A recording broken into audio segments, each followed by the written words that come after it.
Gue nggak bisa. Tapi kalau misalkan kayak gitu berarti udah nggak bisa diapa-apain gitu, Coach? Bisa dong, pakai teknik NLP banyak. Oke, contohnya, Coach. Yang paling gampang sederhana adalah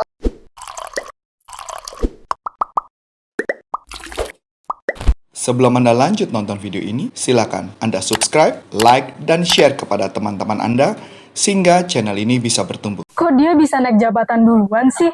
Padahal kan gue juga kerja keras gitu kan. Tenang, kamu nggak sendirian.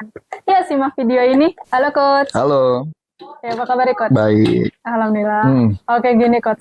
Ini kan biasanya sering terjadi di kantor atau ibaratnya Dunia pekerjaan lah pada umumnya. iya, tempat kerja pada umumnya lah gitu kan.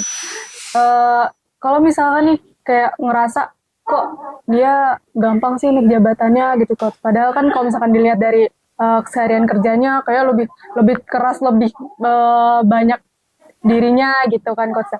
Kalau misalkan kayak gitu tuh biasanya dari kitanya yang salahkah atau gimana sih, Coach? Oke, kita bahas dari berbagai sudut ya. Hmm. Nah, yang pertama, apa sih yang menyebabkan seseorang bisa naik pangkat atau nggak naik pangkat? Jadi, saya pun juga pernah ngalamin di sebuah corporate gitu. Ketika ngalamin sebuah corporate, saya bekerja keras, saya dapat prestasi, tapi saya nggak naik. Saya pernah ngalamin tuh kondisi itu. Nah, kenapa bisa seperti itu? Biasanya perusahaan-perusahaan kalau kecil itu kelihatan, kalau perusahaan terlalu besar nggak kelihatan. Karena terlalu banyak Iya. orang gitu ya. Walaupun kita prestasi, naik panggung, dapat penghargaan, belum tentu Anda kelihatan. Jadi kenapa bisa begitu? Itu bisa jadi karena diasumsikan karena tidak visible. Tidak visible tuh artinya nggak kelihatan. Oh, berarti ibaratnya dirinya tuh kayak nggak kelihatan kerja. Nggak kelihatan aja buat kinerjanya. Performanya bagus, angkanya bagus, tapi nggak kelihatan aja. Jadi tugas kita adalah membuat diri kita visible. Terlihat oleh atasan kita.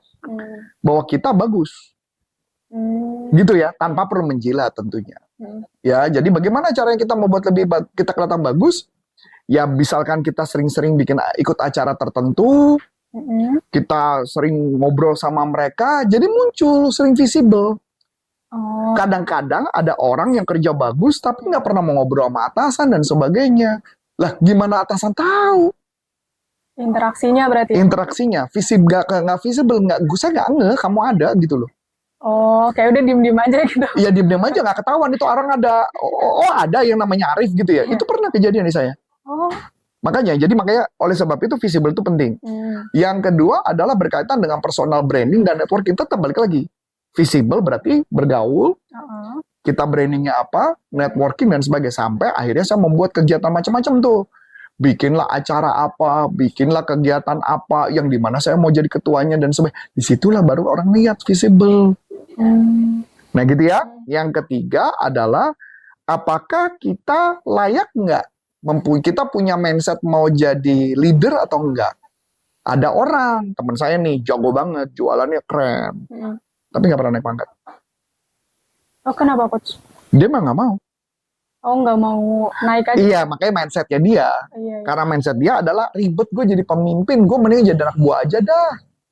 Oh, iya, ada yang kayak Ada gitu yang ya. nggak, pusing lah gue, mendingan gue biasa-biasa aja deh. Lah itu kan pilihan. Iya. Pilihan ya. Nah, kemudian berikutnya adalah kurangnya soft skill yang membuat dia untuk naik jabatan. Contoh. Kurang ilmu komunikasi, Oke. kurang punya kemampuan apa dan sebagainya. Nah, itu yang paling penting. Nah, jadi biasanya karena nggak berani itu nggak bisa. Dan yang paling penting terakhir, ini yang saya pernah lakukan juga. Pernah minta promosi apa enggak? Saya pernah loh. Jadi ceritanya saya udah prestasi, dapat penghargaan, saya heran kok orang lain naik duluan. Bahkan ada orang yang levelnya lebih rendah pada saya, mau dipromosiin. Sedangkan saya yang ngedidik dia. Lucu ya? Iya. Saya tanya dong sama bos saya. Saya ngomongnya sama bos gini, bos, gimana caranya supaya saya bisa dipromosi? Apa yang harus saya lakukan? Dikasih tahu A, B, C, D. Saya bilang, A udah saya lakukan, B udah saya lakukan, C udah saya lakukan. Kaget bos. Berarti apa? Nggak visible. Oh, nggak terlihat. Nggak terlihat. Makanya harus berani kita datang ke atasan, bagaimana caranya saya bisa promosi. Kalau kita nggak berani, ya nggak bakalan. Gimana bos juga tahu bahwa lu ada, dan biasanya bos kasih kisi-kisi gimana caranya supaya naik pangkat. Gitu ya. Kebanyakan orang kan, enggak lah, nggak mau ah. Ya kan itu pilihan. Kalau saya mau berani, saya naik maju ke bos. Saya maju ke dua level di atas saya. Saya maju, saya presentasi depan dia. Saya ngomong, saya tanya, dikasih tahu jawabannya. Setelah saya tahu, saya bilang, A udah, B udah, C udah. Terus apa lagi? Oh ya udah, setahun lagi, Rif. Ya udah, setahun lagi saya buktiin, dapet. Gitu loh. Jadi ada tes-tesnya. Oh, saya malah pertama kali dulu waktu mau naik pangkat itu saya butuh 3 tahun dari permintaan saya di awal. Saya udah ngomong nih, dikasih tahu, saya udah chief tahun 2. Chief lagi dong, tahun 3. Mungkin kalau orang lain udah resign tuh, janji doang. Iya. Ibaratnya malah kayak ibaratnya nunggu ini prosesnya gimana. Iya, kalau saya nanya, walaupun dijanjin, ya saya bertahan. Sampai tahun ketiga saya berhasil naik promosi, selesai. Gitu ya. Nah, jadi itu. Ada kemungkinan nggak? Ada kesalahan dari orang itu. Tadi kalau sebenarnya kalau kita lihat memang ada kesalahan di dia ya, ada tanggung jawab di dia ya. Bisa jadi karena orang itu terlalu fokus kepada dirinya sendiri, tidak pernah menunjukkan nilai lebih. Nilai lebihnya tuh? Dia bekerja sesuai dengan job desk, dia tidak pernah memberikan lebih daripada yang seharusnya. Lah bagaimana bos tahu bahwa orang ini layak jadi pemimpin? Apakah orang ini bisa bekerja dengan lebih baik? Nggak tahu. Misalnya contoh Adi bekerja. Ketika Adi kerja, Adi hanya mengerjakan tugasnya dia saja, selesai. Nah terus saya tahu bagusnya dia di mana? Nggak tahu. Betul dong? Bagaimana saya tahu? Kan gitu ya. Nah jadi balik lagi, buat kita dengan cara begitu kita bisa menjadi lebih visible, orang bisa ngeliat kita bahwa kita adalah sesuatu. Oke. Nah tapi kalau misalkan nih coach, berarti kayak harus ngilangin apa ya, padahal dia tuh ngerasa iri kok dia yang bisa naik sedangkan ini yang udah kerja lama bahkan udah kayak yang ibaratnya kok lebih kelihatan kerjanya tuh dia daripada yang naik ini. Itu tuh harus yang dihilangin tuh apa sih coach? Sebenarnya ada beberapa hal khususnya mengenai pikiran bawah sadar. Saya juga pernah menemukan itu nggak sengaja. Jadi kelihatannya secara permukaan orang ini kelihatan baik-baik aja. Ternyata di dalam pikiran bawah sadarnya mereka punya sabotase diri bahwa mengatakan bahwa mereka nggak layak untuk naik level. Dia merasa tidak layak untuk naik pangkat. Oh, ada rasa? Ada rasa tertentu. Atau dia mensabotase diri. Atau contoh sabotase diri ya. Saya nggak boleh mengalahkan bos saya. Atau saya nggak boleh levelnya lebih tinggi pada ayah saya. Misal contoh. Ayah kita misalnya adalah supir Gojek. Dia bilang, karena dia menghormati ayahnya, saya nggak boleh mengalahkan ayah saya. Oh, kayak udah membatasi diri. Itu juga pernah ada terjadi. Misalkan suami istri. Si suami levelnya nggak tinggi. Istri bagus nih. Tetapi istri sengaja mensabotase karena dia nggak mau supaya suaminya tuh nggak minder. Itu sabotase diri. Membatasi diri, iya coach.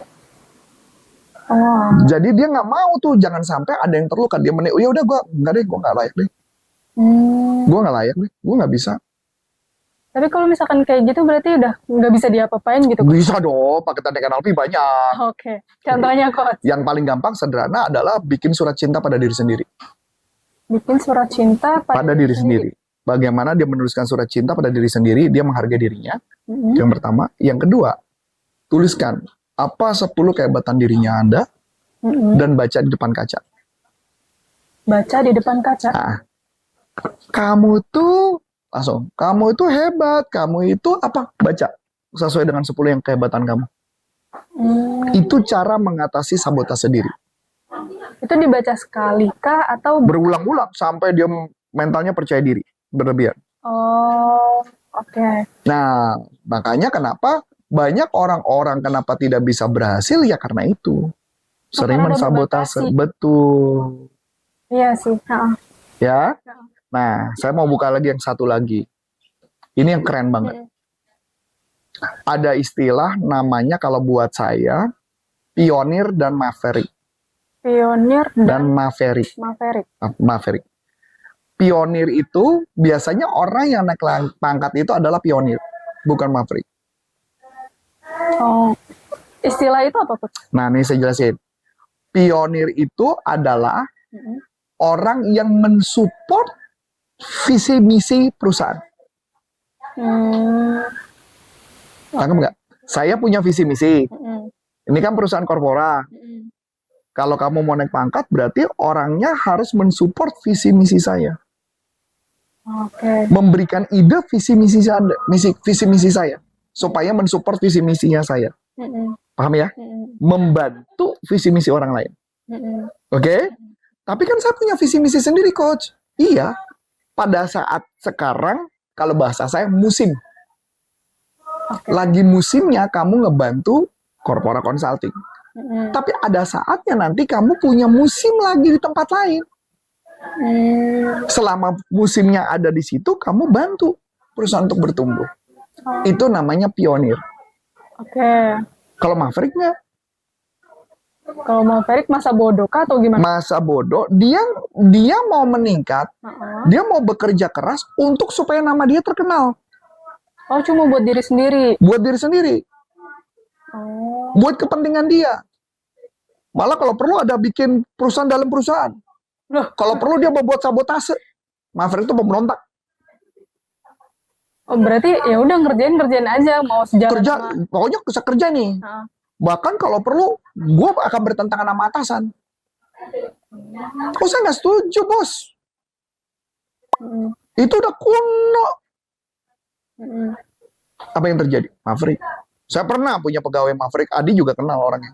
Tahu dengan baik. Jadi, ketika saya beritahu metodenya begini-begini, dia bilang, nggak bisa, saya punya metode sendiri. Dia ngotot. Sekarang pertanyaan menarik. Coba kita pikir ya. Pionir sama Maverick. Dua-duanya punya ide. Setuju ya? Iya. Kalau pionir, ketika idenya ditolak, apa yang akan dilakukan? Dipikirin lagi, kalau misalkan memang benar, dijalanin. Kalau tetap ditolak, nggak apa-apa dong. Iya, nggak apa-apa. Karena kan dia mendukung si perusahaan ini dong, Iya. visi misi perusahaan dong. Iya, manut dah. Kalau Maverick, kalau ditolak, mutung, Ya udah. marah, ngambek, dijekir ke perusahaan dan sebagainya. Oh, kayak ibaratnya gue mau yang yang gue punya gitu. Dan apakah dengan Maverick itu, gaya Maverick itu akan membuat perusahaannya akan bertumbuh? Tidak. Kenapa saya berani mengatakan ini? Nah, ini menarik. Tadi saya bilang kan, Adi tahu orangnya. Sampai hari ini orangnya juga nggak jadi apa-apa. Kesimpulannya apa? Ya itu tadi, karena pada dasarnya ketika kita bekerja, kita harus turut dulu kepada visi misi perusahaan dulu. Jadi, balik lagi gitu ya. Kalau tugas kita adalah mensupport visi misi perusahaan, itu adalah pionir. Sedangkan Maverick enggak. Tapi bagaimana dia bisa mau buka perusahaan sendiri kalau di sini nggak pernah turut sama orang, nggak pernah belajar. Ya kalau mama ide ditolak ya sudah, kenapa enggak? Kenapa? Karena mungkin ide ditolak kan macam-macam tuh artinya. Satu, memang cara ngebungkusnya, teknik komunikasinya nggak bagus, atau memang idenya memang nggak bagus. Dan memang sampai per hari ini yang orang Maverick yang saya cerita itu juga tidak pernah terbukti teorinya itu berhasil. Teorinya dia tuh tidak berhasil. Saya udah tebak nggak akan berhasil. Saya udah lihat nggak akan berhasil. Jadi dia ngerasa dia punya ide aja dan sebagainya. Ya sampai sekarang juga menurut saya dia tidak jadi apa-apa. Balik lagi ya, karena kalau kita mau belajar ya kita benar-benar belajar dari kecil dan sebagainya. Kita nunjukkan kita bisa berikan ide, berkontribusi sama perusahaan, bantu perusahaan, bikin perusahaan yang menjadi besar. Saat itulah sudah siap orang itu menjadi pengusaha. Benar dong?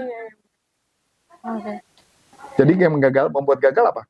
Ya diri sendiri, karena punya sifat pemberontak. Iya. Nah, teman-teman, kalau misalkan memang dari teman-teman nih mau naik jabatan gitu kan. Teman-teman tuh coba untuk tidak membatasi diri. Kalau misalkan memang teman-teman nggak mau kalah saing dengan teman lainnya. Cukup sekian dari aku, Aulia. Dan saya Coach Anton Syarif mengucapkan terima kasih, sukses buat Anda dan sampai jumpa NLP for Business untuk Indonesia. Bye-bye.